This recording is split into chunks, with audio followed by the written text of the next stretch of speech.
ఇవాళ ఇంతకుముందు తొలి వెలుగు అన్న ఒకసారి ఉన్నప్పుడు మాట్లాడింది. స్వయంగా బాధితుడు తను కాల్ చేస్తూ మమ్మల్ని కాపాడండి అనుకుంటున్నాడు.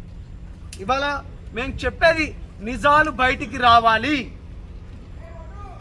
బెంగళూరులో ఎన్ని ఆస్తులు ఉన్నాయి అవన్నీ బయటికి తీయాలి. ముంబైలో ఎక్కడెక్కడ ఆస్తులు ఉన్నాయి బయటికి తీయాలి. ఇక ప్రధానంగా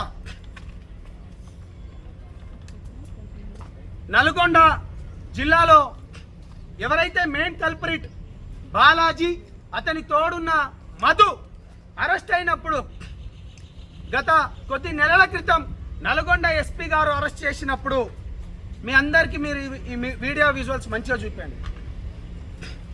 ఈ ఆమీర్ పటేల్ అనే వ్యక్తి ఎవరు, ఇతను ఎందుకు వాళ్ళను విడిపించడానికి ఢిల్లీ నుంచి నల్గొండకు రావడం జరిగింది.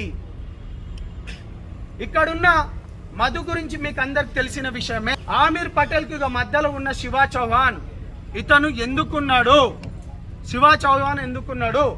దాని తర్వాత అభిషేక్ అనే వ్యక్తి మీరు ఇప్పటిదాకా తను కూడా అభిషేక్ అనే వ్యక్తి ఎందుకున్నాడు. దాని తర్వాత భరత్ చౌహాన్ ఎవరు, మధు వాళ్ళ బావ.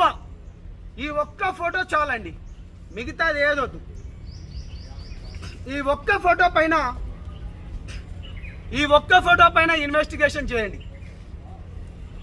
మేము రాత్రి పగలనకుండా చాలా మంది దగ్గర నుంచి ఎందుకు ఏందన్నా కానీ నిజాలు బయటికి రావాలి, న్యాయం బతకాలి. పేద బిడ్డలు ఇవాళ చనిపోతున్నారు.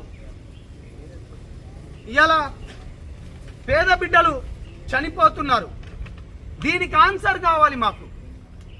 దీనికి ఎవరు ఆన్సర్ చెప్తారు? ఇవాళ దీనికి ఎవరు ఆన్సర్ చెప్తారు?